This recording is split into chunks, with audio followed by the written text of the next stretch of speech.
Alright guys, welcome back to another Dice Throne here. This is the Monk.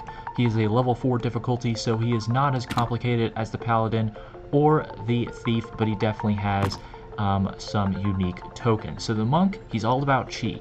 He's a man of peace, and he wants to gain chi. Chi powers his attacks.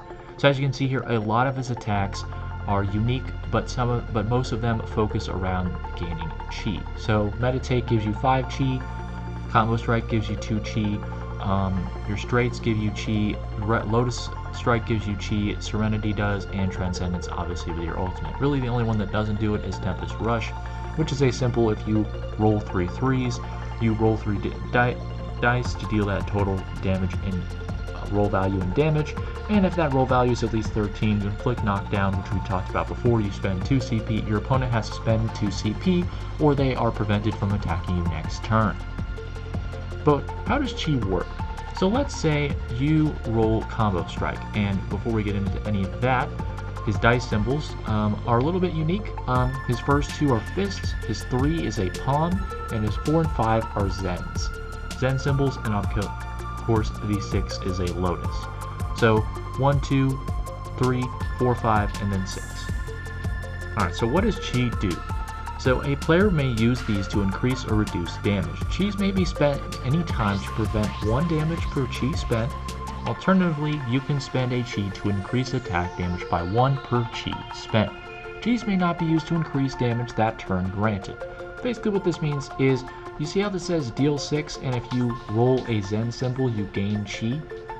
That means you can't spend this 2 chi to modify this attack on this turn. You have to wait until the next attack to modify it with chi.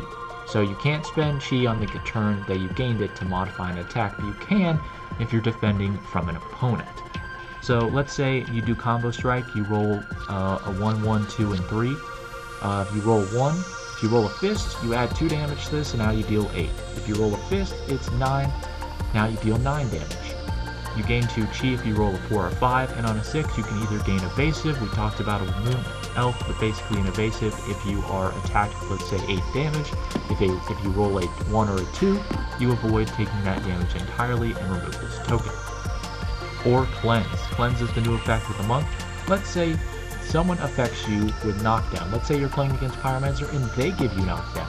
Well, you can spend a Cleanse token to remove a negative status effect from your board. So basically you can remove Burn, Poison, Targeted, Entangle, Blind, etc. Anything negative, if you have a Cleanse token on you, you can remove that Cleanse token and you can remove another negative token of your choice, and you can have up to 3 on your board at a time. So basically one of the best scenarios here would be to try and gain at least 1 evasive to have something standby, but then try and get, Meditate gives you Cleanse, Combo Strike gives you Cleanse, Large Strike gives you evasive, but obviously your ultimate gives you Cleanse.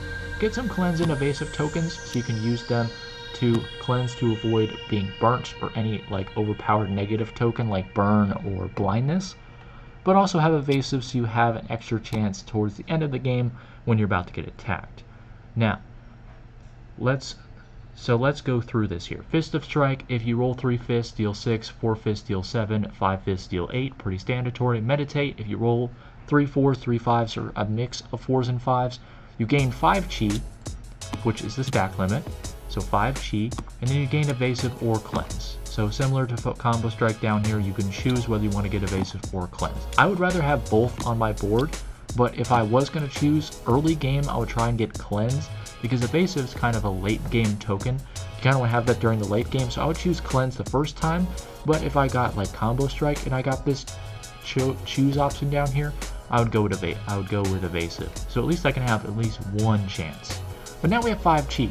So now on our second turn, we can, if we roll a straight, we gain 2 chi, but we can't because we already have max. And deal 6, I'm going to remove 2 chi, and now I deal 8 instead of 6 because I have spent 2 chi, I have +1 my attack per chi spent. So now I am dealing 8.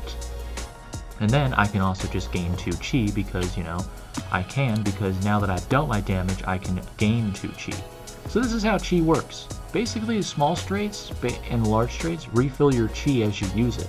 So there's no real reason why you wouldn't spend 3 chi for your large straight, because you deal that 7 damage, modify it with a chi, and then you gain evasive and your 3 chi back. So there's really no point in just not spending your 3 chi if you have it, because you're going to gain it back after you deal the damage.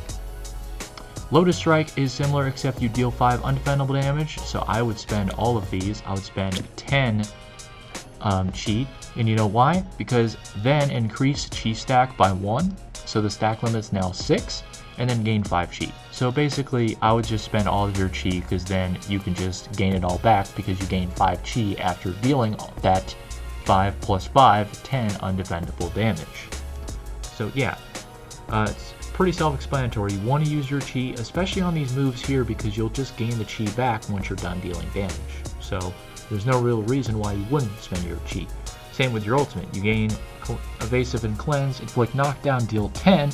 I would spend all 5 of my chi, because look, you increase chi stack by limit by 1, and then you gain 6 chi. So not only do you deal 10 plus the 5 that you spend, but you get 6 chi back. And you get to use that 6 chi for later. So yeah, I would just spend chi and then get it all back. And if you're worried about running out of chi, don't worry, because Serenity, which is your defensive roll, which of course you do every time you're being attacked, let's say you're getting attacked by 8 damage. You have to roll. Every time you roll 4 or 5, you gain chi. And if you roll 1 or 2s, you deal 1 per 1 or 2. But let's say you're being attacked and you are at let's say you are almost dead. You're at 3 HP and you've got 5 chi. So let's say your opponent attacks you for 5 damage. Well, not only can you add attack damage, but you can also prevent 1 incoming damage per token. So if you're being attacked by 5 damage, well, just spend 1, 2, 3, and then you minus 3 from that attack coming in. So instead of them targeting you with 5 incoming damage, they will attack. You can spend 3 chi, and now they're only hitting you with 2 damage. The max they can do to you is to give you another turn to basically modify an attack and kill them. So yeah, the Monk is pretty easy to play. You just gotta build up your chi and use it to either modify your attacks, but have some in the background so that you can use to prevent incoming damage. And yeah, the Monk is pretty self-explanatory. Gain your chi and either use it to increase or reduce incoming damage. Have evasives ready in case you get in a bad scenario later down the road. Knock down, a powerful token to use to cripple your opponent. And have a bunch of cleanses out just to get rid of terrible tokens that ruin your game that opponents will stricken you with. But otherwise, guys, that's going to do for this video, guys. Thank you guys so much for watching. Again, like if you like this, if you don't, subscribe down below if you're new to the channel, and comment down below what hero you like to play most in Dice Throne, and I'll see you guys with the next hero. Toodaloo!